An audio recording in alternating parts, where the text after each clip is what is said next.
Meron na lang 17 games na natitira ang Lakers ngayong regular season at nasa tiebreak sila ng Houston Rockets sa 40-25 record sa Western. Kung makukuha nila yung panalo kontra dito sa Bulls, makukuha nila ang 4 straight games at aangat yan sa 3rd seed. Sa 17 games na natitira sa Lakers, mas magiging mahigpit pa ang games nila lalo na dito sa Houston Rockets. May 2 games pa sila na mangyayari bago ang playoffs kaya kakailanganin ng Lakers na maintain ang record nila sa 4th to 5th seed para ma-secured ang playoff seeding. Ang Lakers merong 26-18 record na may LeBron sa lineup, samantalang 14-7 record nang wala siya ngayong season. Kaya nga yung playing style ng Lakers parang mas pabor nga raw ngayon kapag wala si LeBron sa lineup. Mas mataas ang winning percentage nila ngayon habang walang LeBron.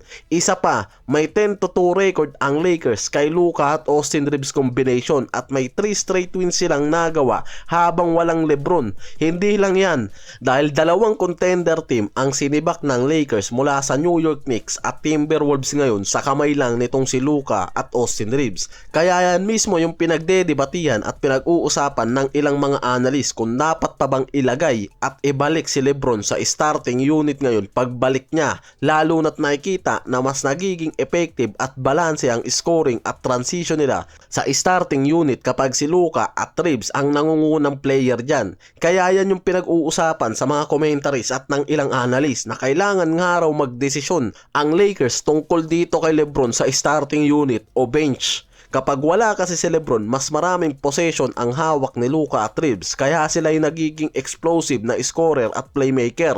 Sa mga laro na wala si LeBron nung nakaraan, nagkaroon ng malaking performance si Luka tulad ng 44 points kontra Indiana habang si Reeves regular na nakakakuha ng 20 plus points scoring sa game. Pero sa rotation data ng Lakers, halos 90% ng minutes kasi hindi bumababa sa dalawang superstar players sa court dahil yan mismo yung gusto ni Redick, kombinasyon ni Luka o Austin Reeves o Reeves, Luka, LeBron. Madalas LeBron o Austin Reeves lang dahil ginagawa nga raw yan ni Redick sa rotation nila para hindi mawala ng playmaker at ball dominant sa team offense. Kaya nag-adjust rin talaga yan si Redick na bahagya mula sa minutes ni LeBron at Luka. Nag-staggered yan mula sa dalawang player niya sa Big 3 sa loob ng court. Staggered minutes para sa playmaker bawat lineup nila. Tapos iba ang role ni LeBron kapag pinagsasabay silang tatlo. Yan ngayon yung naging solusyon ni Redick para hindi mag-overlap ang opensa ng tatlong core na to. May subtle message naman itong si Redick dito kay Ayton sa media. Hindi niya naman direktang sinisisi si Ayton bilang problema nga raw sa Lakers.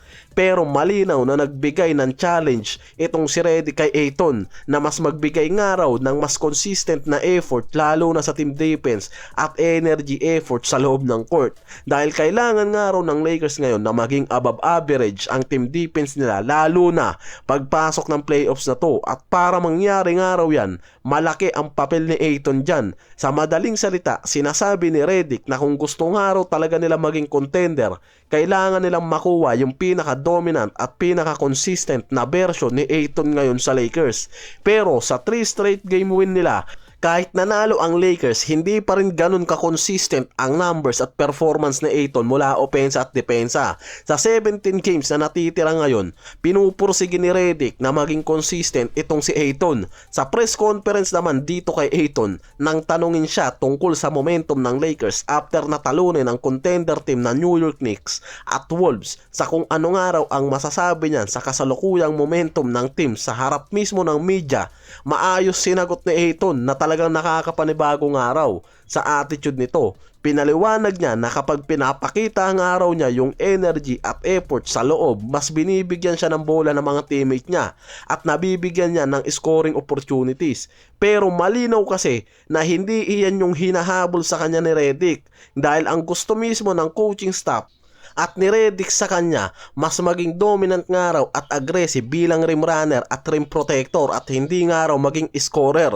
Kaya yan mismo yung nagiging problema ngayon ng Lakers kay Ayton. Masyadong nagmamatikas nga raw to at ayaw tanggapin yung role na dapat nga raw ginagawa nito bilang starting center at yung bagay na inaasahan sa kanya, hindi niya magampanan ng maayos dahil nga nagmamatigas to at gusto ng mas maraming offensive touches sa loob ng court.